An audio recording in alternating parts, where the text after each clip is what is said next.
Thanks for being here, everyone. We're very happy, kind of late notice, but thank you guys for showing up. We are very, very happy to welcome again Captain Linda Sollars, ANP. Linda is quite an amazing woman. So many achievements during the course of her career, and it's only just getting started from what I hear. And we're just really glad to have you, Linda. Thank you so much for being here. And Linda's going to talk to us a little bit about her adventure flying across the Atlantic to Oshkosh in an airplane she built herself. Very similar to this Sling High Wing over here, which you guys can take a look at. And lots of other adventures. So over to you, Linda. Thanks for being here. Thank you. Thank you guys all for coming out to hear me yammer at you again. I've had the opportunity to speak up here before and enjoyed it very much. So thank you for having me back. So today I'm going to, as you mentioned, go ahead. Oh, I would like to introduce, this is my first officer, John. He flew out Rivera. He flew out with me from Charleston this morning and still on the job here, taking care of me here. Thank you. Okay, so tonight, is this testing? Is this good? Okay. We're going to talk, I'm going to do a little bit of an introduction to myself. I'm taking a slight diversion on this given my audience, so the majority of the audience being geared towards airline careers or cargo or whatever. So I'm going to take a little jog and talk about how that influenced everything. And then why I decided to build this plane, why I decided to build it at the factory, how I went about building it, the build process. A little disclaimer about the photos. I'm really not, well, maybe I am narcissistic, but they're all about me, right? But as many of you probably know, when you build an aircraft, you need to show the FAA that you were involved in the build process, which I was. So there was a lot of photos of me working for that reason. So, and then we'll talk about the adventure from Johannesburg over to Oshkosh, and then I'll open it up for questions. All right, go ahead. Okay, so a little bit about me. So when I was a kid, I was inspired to fly by Chitty Chitty Bang Bang. Anybody familiar with that? Oh, you, pretty, yeah. Chitty Chitty Bang Bang was a great story about a car that was a plane and a boat and all that jazz. Snoopy and the Sopwith Camel. The Flying Nun, I just really wanted to fly. But I knew nothing about airlines. I knew nothing about flying as a career. So I was making habits out of my dad's cardboard and jumping off of roofs, and none of that worked. Anyway, when I got to high school and found out that there was such a thing as an airline pilot, or pilots in general, I mentioned it, and I was told this was in the 70s, and I was told, well, you can't be a pilot because you're a girl. Girls don't fly. And there was other reasons they didn't want to be. So, but, I'd like to say they were wrong for the right reasons, because in the 70s, the first female airline pilots in the major airlines was 1973. So it really was new. There were women flying for the military, but nobody knew about that. But anyway, so in the meantime, I was working on my career in finance and going about that. And I didn't find out until I was in a finance class. I had a professor who mentioned he had a little airplane down at the local airport. And I went down to the airport and took my first ride. Hi, come on with me. And I've been flying ever since, and that was in 1985. And then it was all things flying, but at the time vision was an issue. So I became a private pilot. Started to fly my own, but did work on Wall Street, bought my own aircraft, got a Cessna T210. I've been flying Pipers. My first job was actually in financial services, was an aircraft brokerage that turned into an aircraft insurance company, which was all great fun because I was able to score flying planes, but I wasn't able to afford to buy my own. So then I ditched all that, went to Wall Street, bought a plane, and owned that beautiful 210 for about 20 years. And the 210's a great platform. It's a great plane. It's a high wing design. I've been flying a lot of Pipers and low wings before that. And I bought it primarily because I had an elderly gentleman that was very dear to me, and I wanted to take him flying, and ingress and egress seemed a lot easier. Getting him in and out of a Bonanza or a similarly capable aircraft would be more difficult.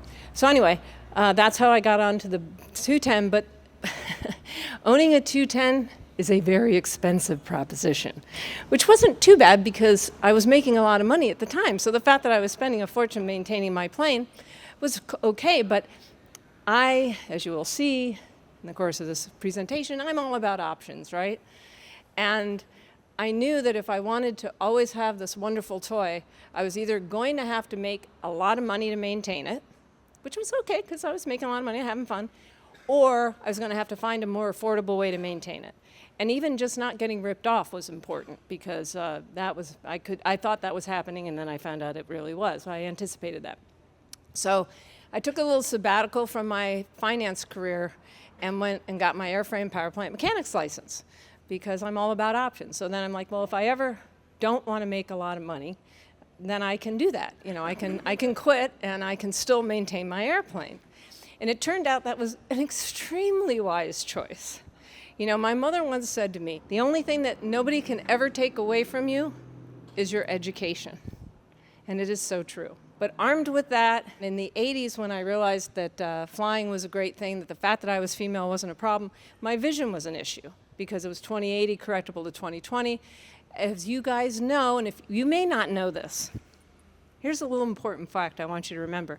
This is a very cyclical industry. You are hitting it at this incredible time in history where the fact that it's cyclical may never impact you, but it might. Because it is. That's just the fact that it is. And in the 80s, it was a downturn, so there wasn't a lot of opportunity, but also not being able to get a waiver. It wouldn't have been easy to get a waiver. So anyway, I tried to learn. I spent a lot of time and effort trying to figure out how to see again so I could get a first-class medical and become a commercial pilot. That didn't work out so good, so I said, okay, I'll just operate my own aircraft. And that's what I did. In the 90s, they changed the vision requirement for the first class medical, and suddenly I was able to get a first class. So I quit I never went back. I'd taken the 2 years off to get the A&P, never went back, and just continued on and said, I was 35 at the time, I said, I'm going to be a United pilot by the age of 40. Not an airline pilot, a United pilot, because for a variety of reasons I won't bore you with because that's a whole nother talk. In my 39th year was 2001, and I was both hired and furloughed by United. But in the meantime, when I started at the regional, I made $14,000 that first year, and I was only the second class that didn't have to pay 10 to get that job. So you guys are in a very different time right now with all these big sign-on bonuses. But the point being, my inkling that I wanted the opportunity to not always have to make six-figure salary was absolutely accurate because I wouldn't have been able to maintain my plane had I not done that. Anyway, I digress. So anyway, that's that. I do art, I travel, I love travel. And one of the great, wonderful things about this airline career, and one of the reasons I wanted to do it, is because it opens up the door. I consider my ID my magic carpet. It lets me travel all over the world for free or very little. So I've enjoyed that. Let's go ahead to the next one.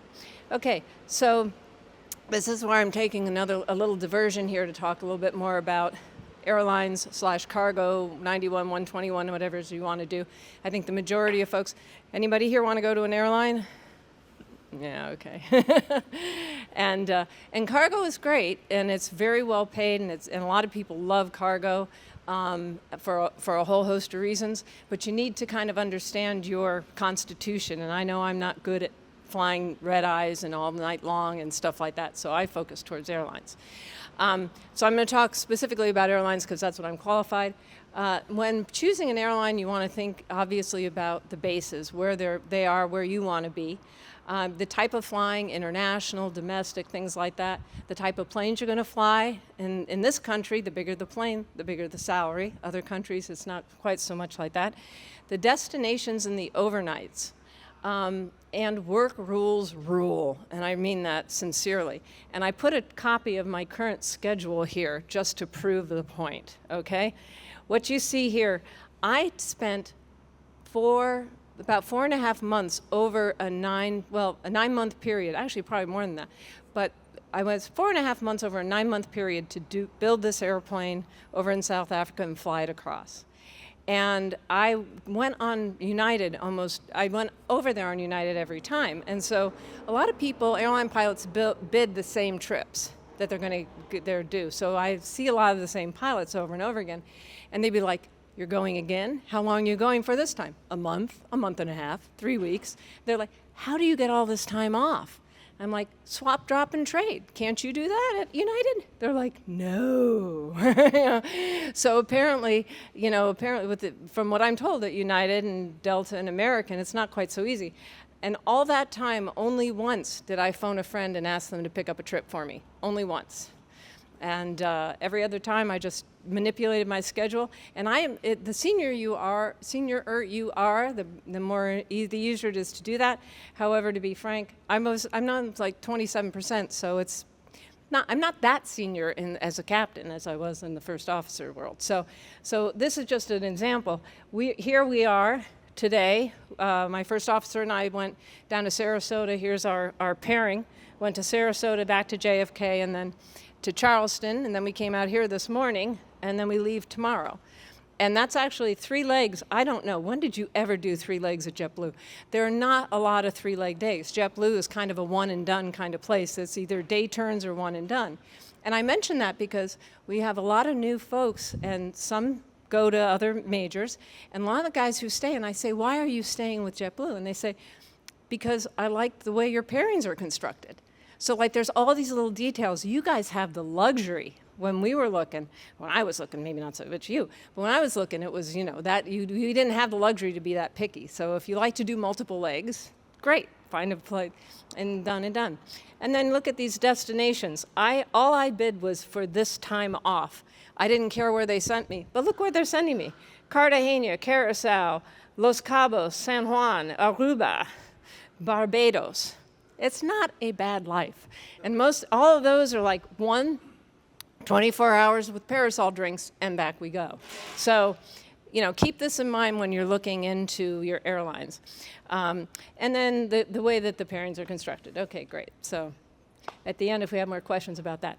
So now back to the airplane. Back to our regularly scheduled program. Okay, so having owned a high wing for 20 years, I really became committed to the high wing design. And there's a whole host of reasons for that, but primarily I like the ease of ingress and egress, and that's not just for people, that's for your toys and your camping gear and your electric bikes or whatever. It's just easier to get stuff in and out. I knew I wanted a new aircraft after that ownership, 20 years of ownership of an older airplane. They're great. I would love to have an old airplane, like a T6 Texan that this gentleman flies brilliantly in air shows. But for a traveling airplane, I wanted a new airplane. I wanted a modern engine. I wanted an engine that was at least as modern as my car, that had a FADEC and was reliable, because I did consider whether I wanted to have a twin engine, because, after flying jets for a long time, and I like 2 engines.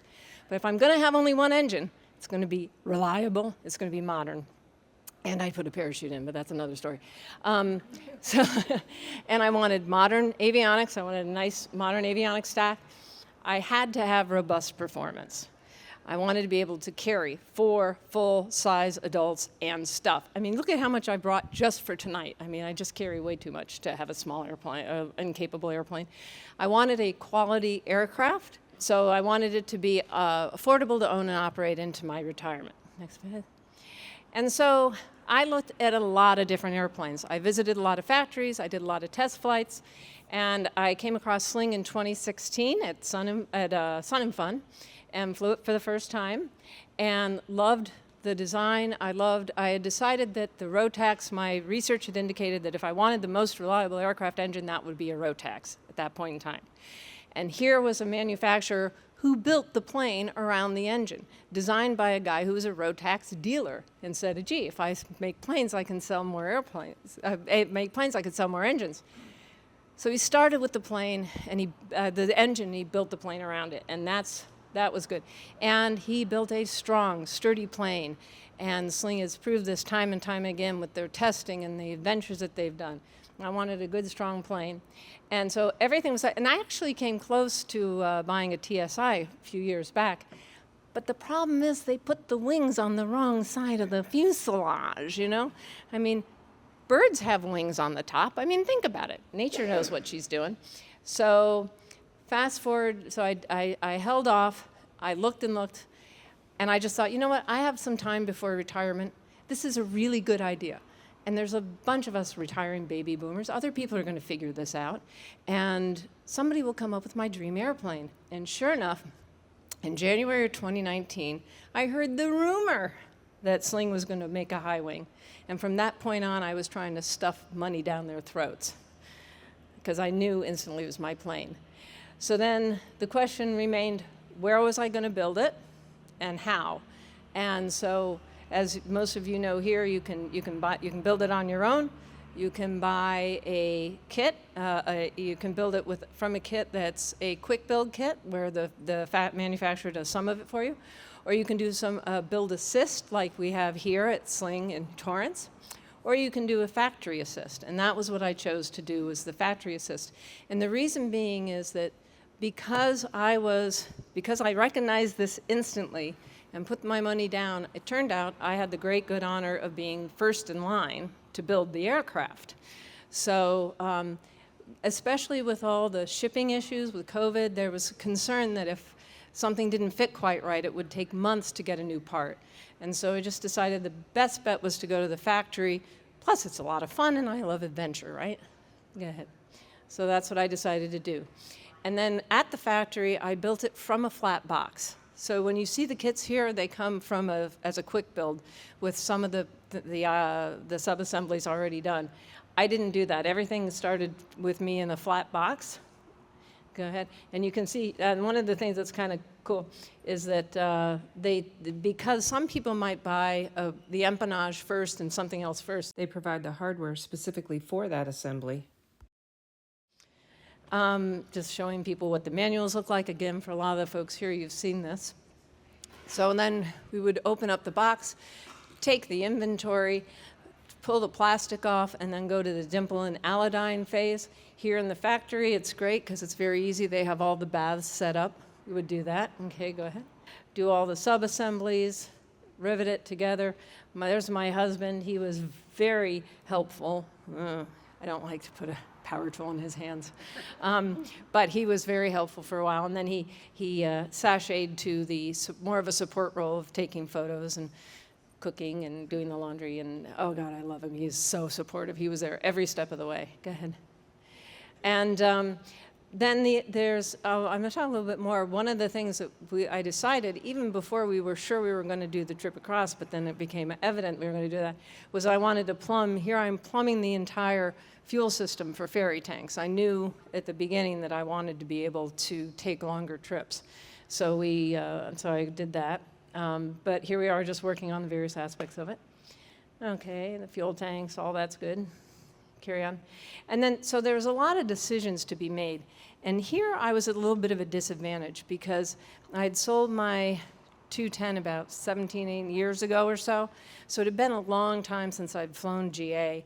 And I was way out of date. I had a six-pack. I had a king stack. You know, to date myself, when I got married, instead of having a China pattern, I had all of my guests contribute to a handheld GPS, which was like $4,000 or some unbelievable amount. When we were just, and I remember people saying they're going to use it for cars one day. I'm like, no, never.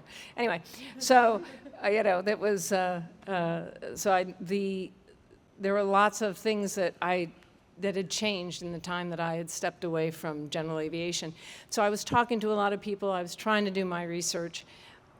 And so I made some decisions, and I went overboard. I tried to future-proof everything. Any kind of camera or wire or whatever I could think of, I put in the plane. And so it's a kind of a heavy plane.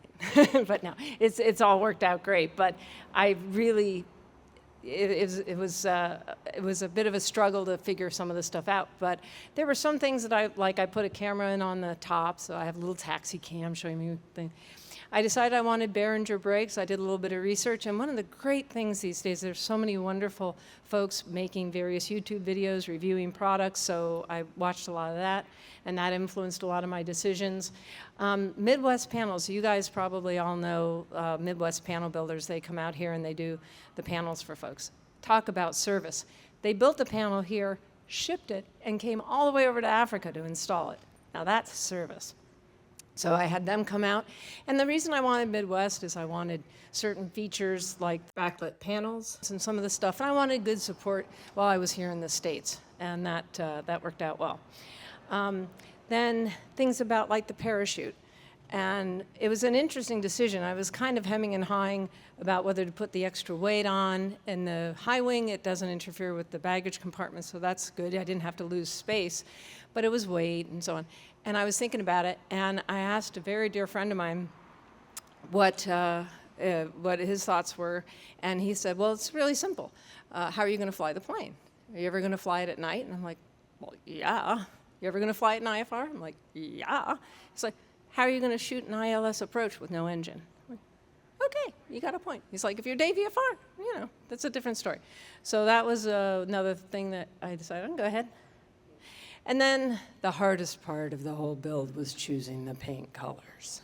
I tell you, it was astoundingly difficult. I have a very dear friend who made it almost to 101, Nina Claremont, very dear friend. We were friends for like over 35 years, and that was a painting in her house, and she and I decided we would use that for a color scheme. But so there was a lot that went into that. Go ahead, next slide. So here we are just hanging the engine again. The engine is why I started with the Sling in the first place. And a friend of mine was trying to talk me out. He's a very talented man, built 3 World War I airplanes from scratch, aeronautical engineer. He's my aviation hero and mentor. And he tried from the day I mentioned that I was going to do the trip across, he tried to talk me out of it. And we had this little dance every day. And I kept saying, Tim, it's not a Continental, it's a Rotax. Tim, it's not a Continental, it's a Rotax. And we went through this little song and dance every time. Anyway, fast forward, I make the trip, I succeed, I'm introducing him to the plane, we're gonna go for a nice little test flight. And he said, there's only one person I trust when it comes to Rotax engines. And he gets this mechanic on the phone. And he said, this crazy lady, blah, blah, flew the plane across the Atlantic. And the first word, swear to God, out of the man's mouth was, Tim, it's not a Continental, it's a Rotax. I would have done it in a Rotax. So there you go. So that was the propeller on mine is a electric propeller like they have on the TSIs here. Okay, carrying on. One of the great things about being in the factory is that there were many things that I was able to witness and be a part of that never would have happened had I not been over at the factory. And that included, they were still working on some of the testing. When a kit builder buys it, the whole fuselage will be complete that you see over there. And the top box, which is where a lot of the magic happens, and will all be in it and sealed up and ready to rock and roll. So I got to do some of the no composite, you don't have to do any composite work really on the structure as a kit builder, but I got to do that. I got to have input on everything from the handling to the interior. It was spectacular. And things like they had the seats from the TSI, because a lot of the wings are the same and the tail was initially the same. And so they were borrowing a lot of pieces from the TSI. It was a TSI with a high wing. But so they had these little TSI seats, and I'm like, well, I don't need to step over my seat to get in, in the back. I don't need a short little seat. Give me a tall seat, And then, then the taller seat, my husband's head would go back. I'm like, let's make him a headrest. Let's make it recline so that he can go to sleep, And so we had a lot of opportunity to do that as well. And then JP came a couple months after I was there and made this beautiful Zazu, the tailwheel version of the plane, which is so gorgeous.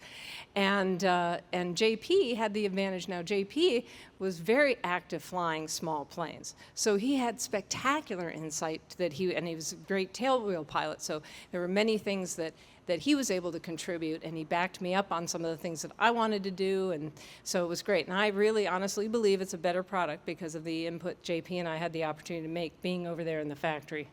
And then this is where I stayed. I rented a place on the field where I could live with somebody else's plane. Go ahead. And this is just some pictures. The thing that's great about the Sling factory is one of the many things that's great about it, they do everything there. They do everything. They pull their own pro specs because they couldn't get quite the right the right bend, and there are many people here who could speak to this much more cleverly than I can, but to get just the right bend on for that TSI windshields. And so they do everything, except like the engines, the tires, and the brakes, right? So it's amazing. So anything that we came across that we needed to change or modify, the engineers would work on it. We 3D printed if appropriate and just remanufacture it. So extraordinary amount of capabilities at the factory there. Go ahead. And then, of course, they do the painting like you do here. That's okay. Keep going. And then it's very helpful, I mean, to have all that kind of equipment and the jigs and things to put it together. Go ahead. Next slide.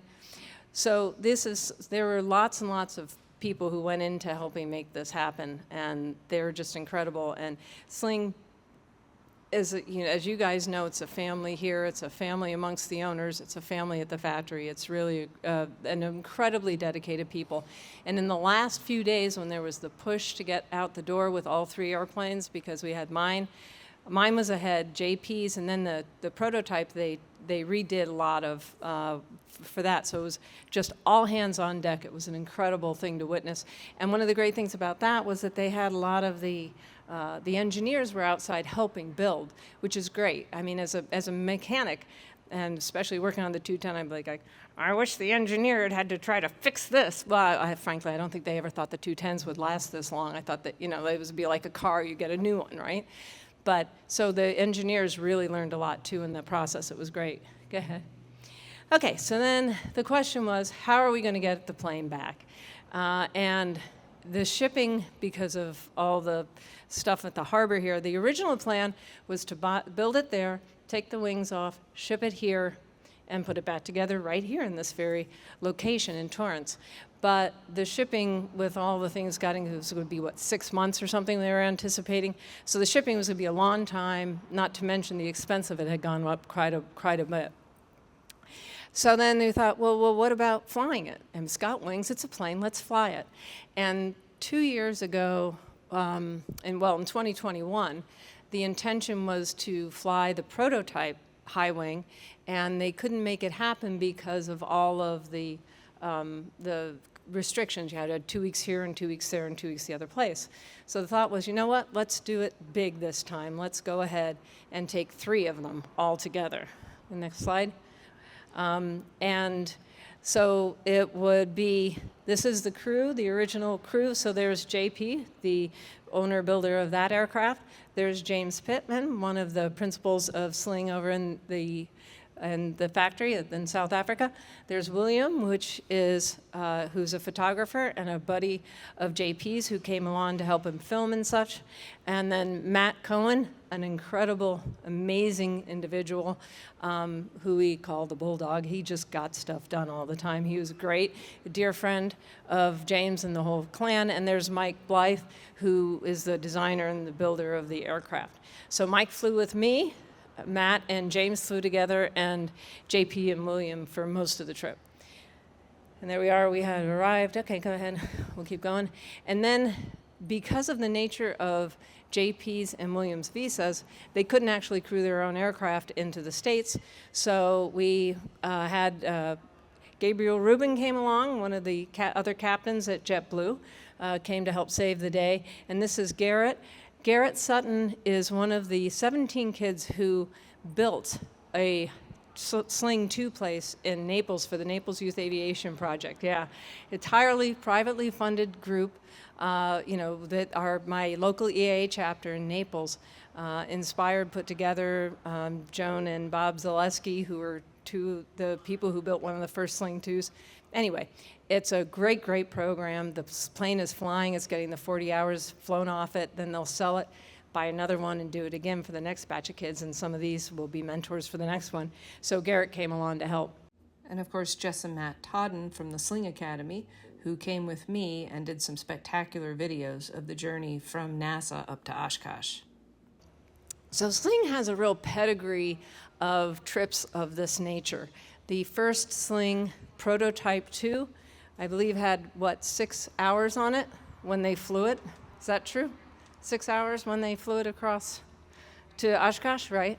So, and they've done all these various adventures around the world, in the TSI, and you've got some of the folks here who've done that I'm sure have told you more about it. So it's a long tradition. So adding our trip to it, go ahead. So what we decided to do is we looked at, the quickest way to get there and the most sensible way. We did look at some options down here that were where you could land and refuel, but the winds were very steep and we were going to have a tail wheel with a lot of weight on it and so on and so forth. And the winds favor that time of year, favor this crossing here. So that's what we decided to do. Go up to Cape Verde and across to Barbados. I'll tell you a little bit about each of those. Go ahead, next slide. So we started out, so the Sling factory in South Africa is at a place called Tedder Field, which is a private field. The factory builds there. It's got a nice long runway, but not quite big and long enough for us to take off with all that weight. So we started out by going to Lanseria, where we fueled up the rest of the way. This is, my plane is called Zenzele, which is Zulu for do-it-yourself. And Zenzele for short. We've got Zazu and Zenze, our siblings. When we landed, the very first customs officer we met was Officer Zenzele, so that was great. So this is all the stuff that we had in the planes. We have 66 gallons of gas in the wings and another two 44-gallon tanks in the fuselage. So, and all this. We had survival, everybody had a raft, we all had dry suits, we all had flotation devices, water, supplies, you name it. And they all went into those planes. Go ahead, next slide. So then we went from Lanseria up to Luanda, was our first leg. As soon as we pulled off, they had an issue with one of the brakes. So there they are fixing that. There was a lot of, but we came very well prepared with parts and tools and things that we needed. And we had all been pushing so hard to get out the door that we actually took that first day off. The original plan was to have a couple of weeks to do this journey, but it was long. What we did is that after we finished building it, we had the designated airworthiness representative for the FAA come over and take a look at the planes over in South Africa and flew our 40 hours off in South Africa to get the men registered. So that took some time after that happened, getting that all scheduled and getting that on the way. So we took a nice little break. Go ahead, next slide. And this is just some of the beautiful pictures. One of the things, nobody ever told me how much fun flying formation is. Oh my gosh. It is so much fun. And one of the reasons is you can take great pictures of each other. And so we had all 7,000 miles in formation in tighter and looser formats. So go ahead, next slide. So then we went to Accra. That was our first really long over the water 1,200 nautical miles over the water up to Ghana. And then one of the great things, did I mention about the high wing, is that you've got shade. Not to mention you can put stuff underneath your high wing and your hangar, which I love. So you can see here's the fuel tanks, the internal fuel tanks. We had two 44-gallon aluminum tanks made at the factory that are here tied to the lassoed down with the seat belts, etc. And there's James pouring the gas into the tank inside there. And these engines, as you guys all know probably, that they take they take both avgas or autogas. So we would have preferred autogas if we could get it. The engines prefer it too. But in any case, here we were pumping the avgas in Ghana. Go ahead, next slide. And then hang on, go back. Sorry. Go back one more.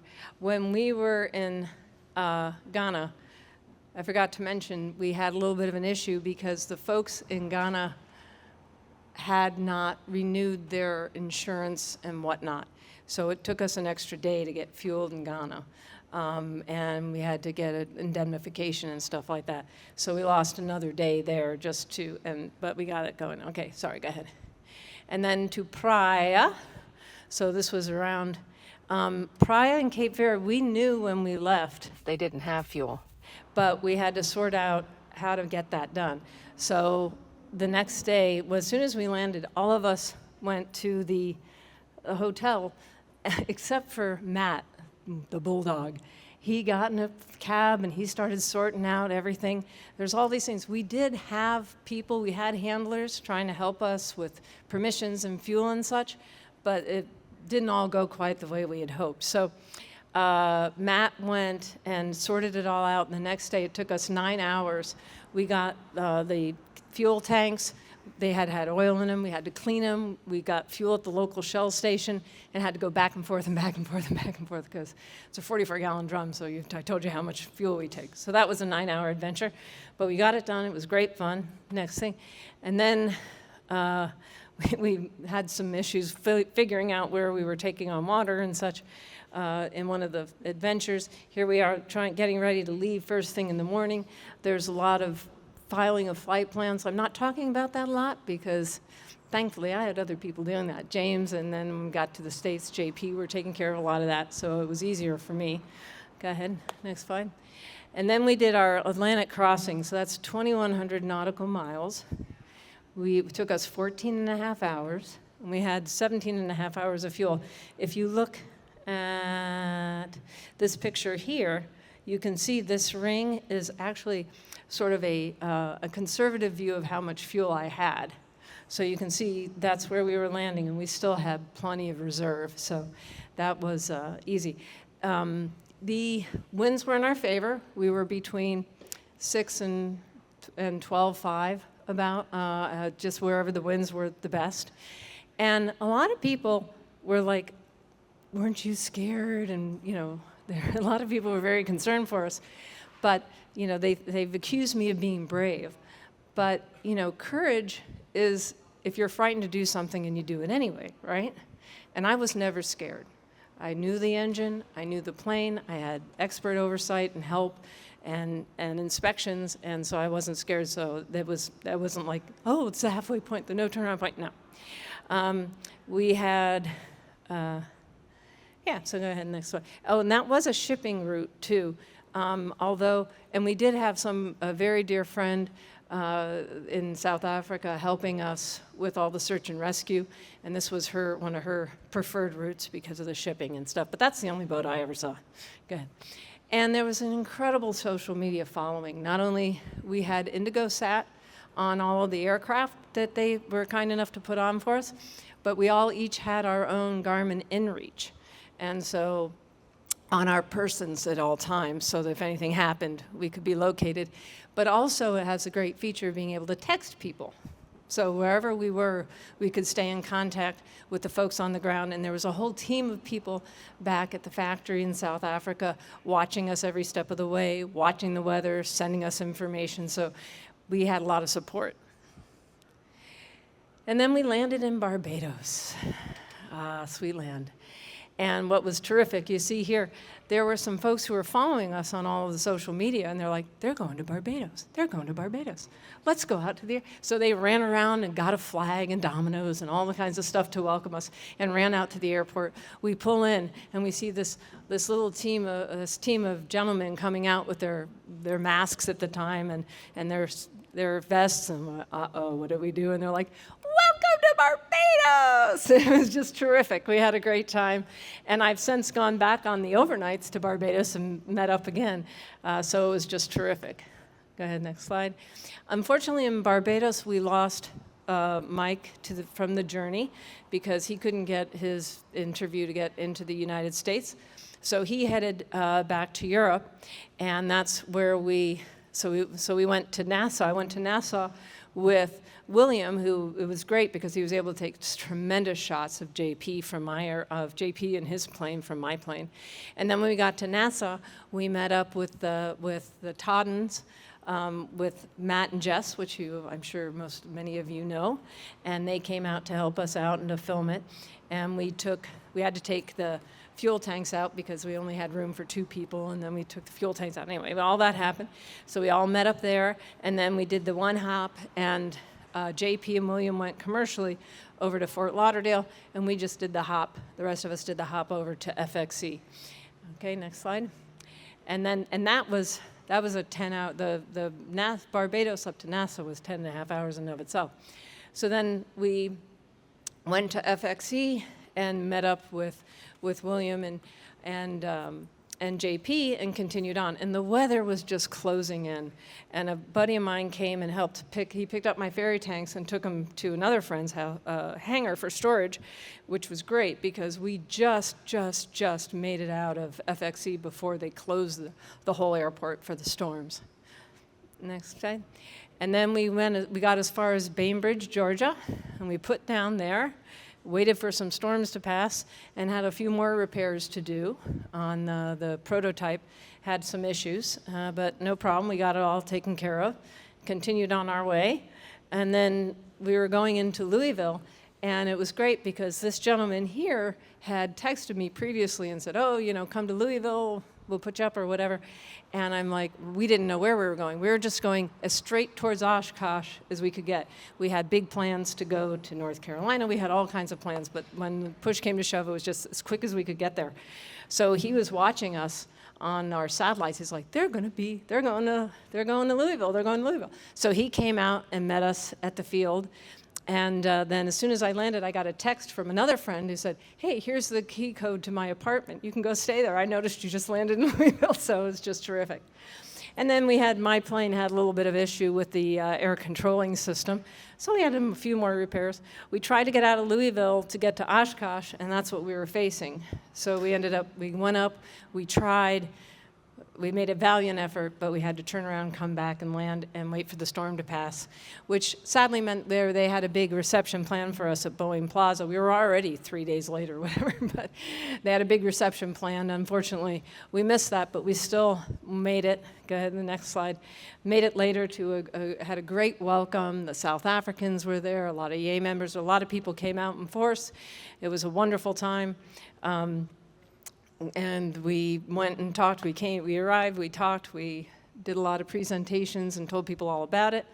And it was terrific because I didn't really know until we went to Oshkosh the impact that our journey was having on other people, which was really driven home to me again last week in Sun and Fun 2 weeks ago, and how worried everybody else was for us, because we weren't worried. Go ahead, next slide. And these are just some of the things we did every step of the way. I put these maps on my windows, and so we just marked them off every step of the way. Go ahead. Oh, and then Matt, we flew, we didn't fly. Matt's fiance came out, and he didn't know, and she was there to greet him. It was all very romantic, and James's wife was there, and it was all terrific. Great reunion for everybody, my husband. Then this is just some information on the Sling. You've got the website here, but there's also some blogs and more information about the journey there. Next slide. This is JP's site, The Candorist, and he does a lot of YouTube videos, and he's gotten us, I think, we haven't crossed the ocean yet on his videos. So they're still coming out, which is really a lot of fun because it's keeping the whole adventure alive. And then, go ahead. And then I have a website that has some more videos and articles and podcasts and various things about the adventure. And that's it. And that's my contact information if you want to know if you want to stay in touch with me. And with that, I'll open it up if anybody has any questions. And I want to say thank you as I'm sitting here shivering, for your patience. Thanks. Does anybody have any questions? Actually, one of the biggest challenges was that we had so much fun, my cheeks hurt. It was, the banter on 1, 2, 3, 4, 5 was amazing. I mean, Matt and James were hilarious. I mean, just so funny.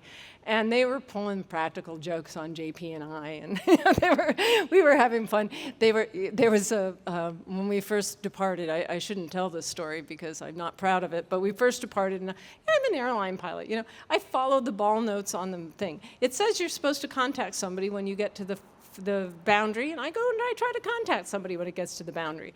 So we're going along, and and the HF isn't working properly, and I'm like, well, let's try to give them a call. I don't know what's out there for remote, it says on the map that you can call this VHF number, it's got to work, right? So James is like, he's not going to disrespect himself and make a call when he knows that there's nobody that can hear him, right? He's like, you go ahead, right? So I try to call him like, well, I don't know. It's on the map. It should be, okay, we're low, but, And so I'm making these calls, and somebody's answering me, and it turns out it's Matt, and they're just pulling our leg, and and JP got suckered into it too. It was hilarious, but no, we really had a good time. It was a great group of people, and there was a lot of intriguing dynamics going on. But all in all, it was just a spectacular experience. No, like I said, I wasn't the least bit worried. I mean, I had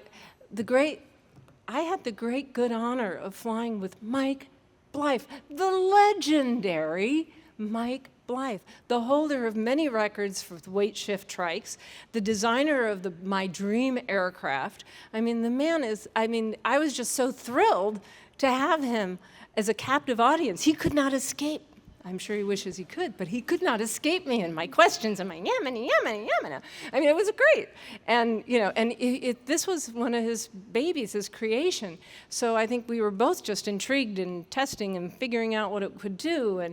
And Mike has done trips like this before. For me, it was new. I mean, I go up and, flying a jet with another pilot and dispatch and 2 engines, it's a whole different deal.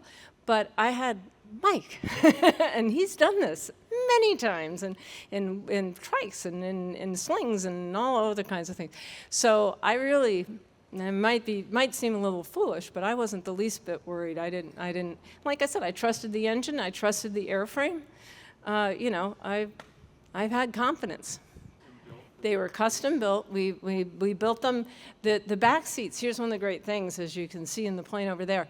The back seats very easily, there are 2 things you can do with the back seats. You can take the bottom cushion out and fold it flat, so you've got a great platform to put stuff in. Or you can just pull a couple cotter pins and take them out completely. So we took the seats out completely, still carried some of the cushions and the metal, sent some, back with other people, and to Oshkosh, and then strap them in, the 2 tanks. And then we had the whole thing plumbed so that there was a refeed and a return, and it has a header tank, a 1-gallon header tank on the firewall. So we just fed to the header tank and returned from the header tank. I had 2 pumps in parallel for, only ever used 1, but had 2 pumps in parallel for redundancy. Would just turn the fuel selector to off. So we take off on the wing tanks, get to altitude, turn the pumps on, and we just have little firm. And I'm permanently plumbed, so I just have these 2 little leads on either side with valves. I just open them up, put it on, drain the tanks, close them, go back on the wing tanks. Super simple. Yeah, worked like a charm, I'm pleased to say. And then I got backs and made myself a pretty little box. My Midwest panels helped me make a pretty little box to put my pumps in. That's another great one. So the advertised is just over 1,000, like 1,054 or something like that. But during the 40 hours, we loaded it. Mike and I went up, and it's such an honor to work with the factory, and such an honor to work with Mike and to get his input on my plane and everything else. It was just divine. But we kept putting more and more weight and took off, and more weight and took off, and we got over 1,700 pounds. So, and we carried it with all that, and it just did fine. Thank you for that question. It's not easy. One of the things is, taking it seriously, putting the time and the effort in. I mean, the only time you need to worry about not doing well is when you're not prepared, right? So prepare. Do everything, over-prepare. Make sure you know everything, because this is serious stuff, right? And so preparing, it's obviously a lot easier when you have the passion, and I think everybody who's at this point in their career has that passion. And recognizing that you're not going to get it all right all the time, and don't beat yourself up when you make a mistake. Learn from it. Embrace it. Know that it's an opportunity. It's interesting. It's a little off topic, but I think it's important. Back when I started this, we had what they call Appendix H, where you had your tolerances, and if you were out of your 50 foot by a foot, you get a pink slip or whatever, they were very tight, either do it right or fail, right? And now what they've recognized is humans make mistakes. It's not about never making an error. It's about understanding how to identify the risk factors, making a plan to mitigate them before they become an issue, and capturing them and correcting them. And that's what it's all about. And now when we go through our check rides and our training, it's called AQP. It's all about identifying risks and mitigating them. It's not about not being a foot off, your target anymore.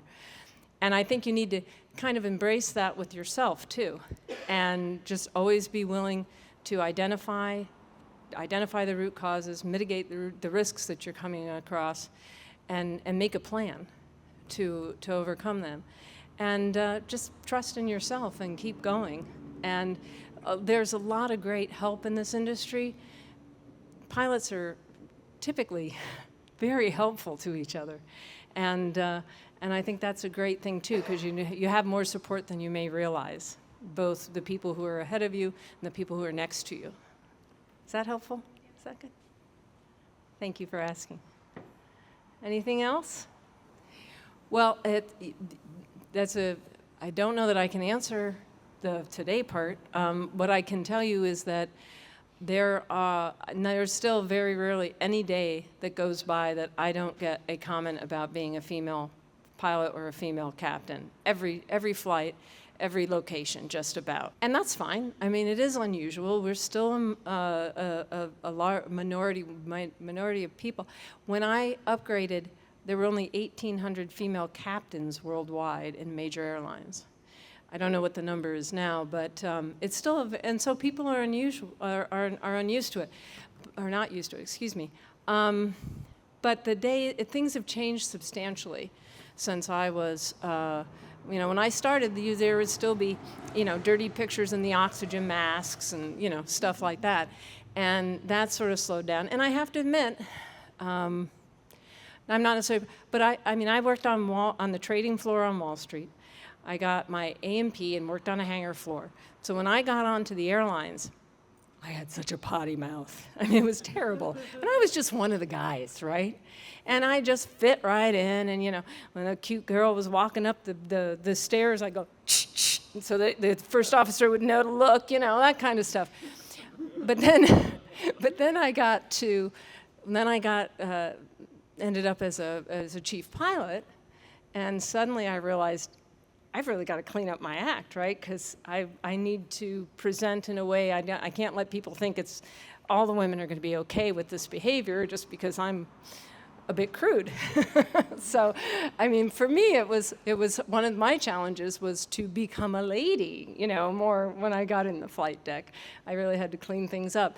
But I think it's a lot less now. When I started, for me, being female cut both ways. There were people who would not hire me to do charter because they wouldn't. There were companies that they flew for that they would not allow their C-level employees flying with females. So there were charter jobs I could not get. On the other hand, I said that I had decided I was going to be a United pilot, and one of the reasons for that was, as I understood it, they had lost a lawsuit. They had to interview more women. They didn't have to hire them. They weren't qualified. They didn't have to hire them. But they had to interview them. And I decided at 35, back in those days, 35 was a late getting into the game for an airline pilot. And I knew I felt I had a small window. I had to get there as quickly as possible. I wasn't a good shot for Delta because at the time, Delta was very military. You had to have a lot of military background. I think that's very different at Delta now, but I don't know. I used that, so it's cut both ways for me in that. And yeah, there was a great story that a first officer was telling me. It was about the fire, the engine. Yeah, that he was telling me the other day that at your old airline, there was a situation where there was a need to evacuate, And there was a female captain, and she got on the horn and said, evacuate, evacuate, et cetera, and she did all of her calls. And then, like the majority of people on this plane complained, right, correct me if I'm wrong, about the fact that they never heard from the captain because they were waiting for, the captain, he never got on the PA. But of course it was a she. You know, I've had times where I've gone out and talked to people time and time. I'm very engaged with I love my passengers, and I love engaging with my passengers. And we had this rolling delay, and I walked out and I talked to people, and we were in the islands, and I even let people use my phone in case they didn't have coverage and a whole bit. And then I go back, and we're waiting for this maintenance issue, and the flight attendant comes up and says, I can't believe this, but they said they want to hear from the captain. So one of the passengers, so I went back and I saw the passenger. I said, sir, I understand you want to talk to me, the captain. You know, it's unusual, but one of the great things about this job is there is no room for discrimination and pay discrimination when it comes to being an airline pilot. In many ways, it's an absolutely perfect job for women because there is no discrepancy there, because it's all seniority and seat and stuff like that. So. Thank you. Well, we all did number one. It's interesting because people used to say, well, what's the range of your 210? I said, twice the range of my bladder, you know? And now my bladder is no longer a limiting factor. I can go 7.5 hours in my high wing without ferry tanks, and I am proud. Actually, yeah, and in fact, that was part of the hilarity was, you know, everybody, the first person who had to do a number one, and, you know, and then we all checked in with each other, and how did it go, and so on and so forth. And frankly, that first leg, I had a bit of a challenge. Even though I had gone up and I had practiced with somebody. So the guys, I think, you know, used bottles, you know, because they can do that. We talked about putting a relief tube in the plane, but I stopped short of that, so they were using bottles. And for me, I was using sort of the Wee-John kind of, those little packets that have the gel in them and the little funnel on the top. And Sling Academy has done a great review of the options out there, I will point out, and I actually feature cameo presentation there on that. The first leg was difficult, and it's actually an extremely important question because I was talking to a gentleman who's a vice president of claims was a retired vice president of claims at an insurance company, and they estimate that there is a good percentage of accidents that happen because of urgency to urinate.